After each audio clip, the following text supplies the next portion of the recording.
I don't feel that we need to apologise. I think that there are lessons that have been learned. I think that everybody can learn from this, and hopefully now the chapter can. We've taken our pounding in public. We've taken a very public pounding. So one of the hottest topics in 2022 was the Red Bull penalty, and rest assured that the Austrian team isn't happy with the outcome. Although they've complied and pleaded guilty to the FIA, they're concerned that the penalty will be too severe for the minor breach of the budget cap. Horner has spoken about the performance loss in 2023, and it seems like the Austrian team will be severely hurt by the outcome of the verdict of the governing body. 2021 was the most competitive seasons that we've seen in modern-day Formula 1, and Verstappen won the championship in a controversial yet regular manner. While there were some feuds over whether the race result should have been reinstated prior to the safety car deployment, that hasn't been done, and Red Bull has clinched the first Drivers' Championship ever since 2013. It's not the way that they would have wanted to win it, that's for sure, with Verstappen crashing into Hungary and Silverstone thanks to Bottas and Hamilton respectively, and the battle being very fierce from Brazil onwards. With this on their heads, they now have to deal with the fact that they've cheated and spent $2 million more than the allowed $145 million, which is something that has proven to be a very sensitive matter in the paddock. The FIA was under huge pressure to bring the right penalty and justification to Red Bull, and while the Austrian team feels like they're being killed by this verdict, their competition feels like the penalty itself was a slap on the wrist. Nevertheless, the situation stands as it is, and Red Bull will have to pay $7 million in fines, and will see a 10% deduction of the time spent in CFD and wind tunnel facilities for the 2023 season. The second penalty, which is considered the sporting one, has turned out to be the more draconian one, according to Horner, with the Brit being really harsh to the governing body for this outcome. When talking about how the penalty will hurt his team in the future, not just in 2023, but also in 2024 and onwards, Horner added, $7 million is an enormous amount of money, and the more draconian part is the sporting penalty, which is a 10% reduction in our ability to use our wind tunnel and aerodynamic tools. I've heard people reporting that it's an insignificant amount. Let me tell you, that's an enormous amount. That represents anywhere between 0.25 seconds and 0.5 seconds of lap time. By winning the Constructors' Championship, obviously we become victims of our own success by having a 5% incremental handicap compared to the second and third places. We will have 15% less wind tunnel time than the second place team in the Constructors' Championship and 20% less than the third team, a draconian amount. That 10% will have impact on our ability to perform on track next year. In 2023, the sport will see some changes in how the cars are going to be run, such as increased ride height and an increased diffuser throat. Red Bull was able to dominate the sport with the regulations as they stand now in 2022, but when the ride height is going to be raised, the playing field is going to be leveled and the competition will be brought closer.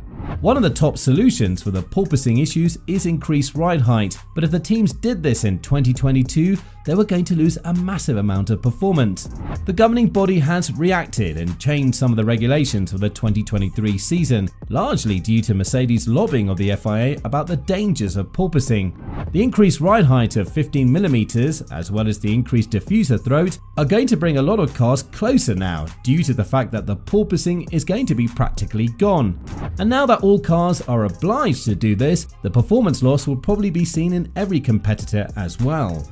Horner was very angry about these regulations, which, apart from the penalty that his team has received from the FIA, are going to hurt the 2023 campaign for Red Bull.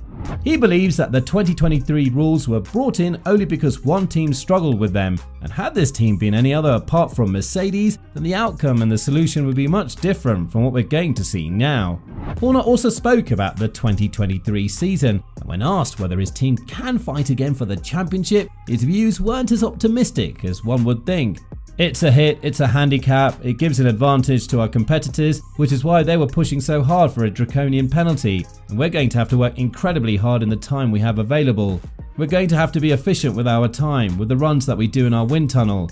I have full belief in the capability of our team. I think they've demonstrated that time and time again.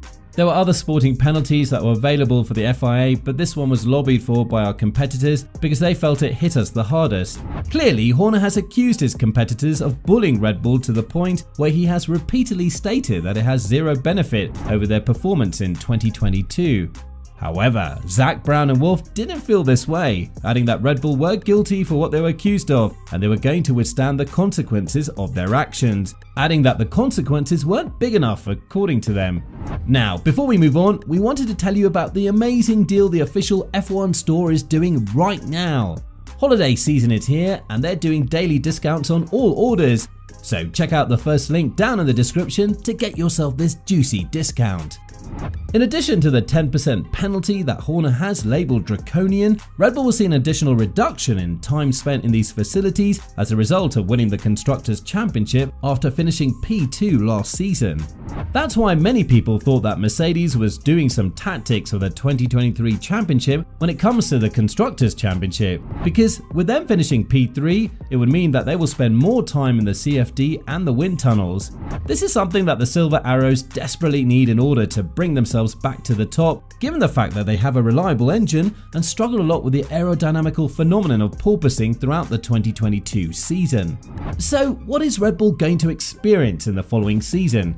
Instead of the 70% prior to the penalty, they'll have 63% of wind tunnel time, and this works out to 201.6 wind tunnel runs and 1,260 CFD items per ATP. As the sporting regulations define that these values will be rounded up to the nearest integer, the wind tunnel run should be rounded up to 202. Eventually, this means that Red Bull will see a reduction of 2022 wind tunnel runs and 140 CFD items per ATP. So effectively, Red Bull has lost the value of 1.4 championship positions, and in doing so sacrificed an amount of wind tunnel and CFD work compared to its nearest rivals that will have an impact. Compared to Red Bull, the second team will have 38 more wind tunnel runs and 240 more CFD in its allowance per ATP next year, which in real terms is almost 20% more than the work Red Bull conducts. It's obvious that the penalty is not just any penalty to the Austrian team, and with the new regulations, they're going to be severely hurt for a penalty that, according to Horner, had zero benefit to their performance, something we've mentioned earlier in this video. When talking about this matter, Horner added, "I stand by the statement that there was zero benefit because the amount that we went over, we believe there are mitigating factors. If we went over because we paid sick pay, if we went over because we paid people we felt weren't in the cap in terms of costs with catering, not one penny was spent on the performance of the car. I'm astounded that there were no other teams that found themselves in that position, but good for them that 8 of them fully complied." Obviously, the rivals of Red Bull are angry with how the situation unfolded for the Austrian team, and according to Zak Brown, the consequences have nothing to do with the season that they've committed a breach to. The situation went to the extent of Wolff publicly threatening to breach the budget cap for the 2023 season if the repercussions that are brought upon Red Bull have no implications on the championship winning season. It's going to be a very interesting period ahead for the Austrian team, and we're yet to see how things will unfold for the 2023 season. With Verstappen and Perez's relationship now jeopardized, we're likely to see some changes with the team that won their first Constructors' Championship since 2013. So, what do you think of Red Bull's draconian penalty? Let us know in the comments down below.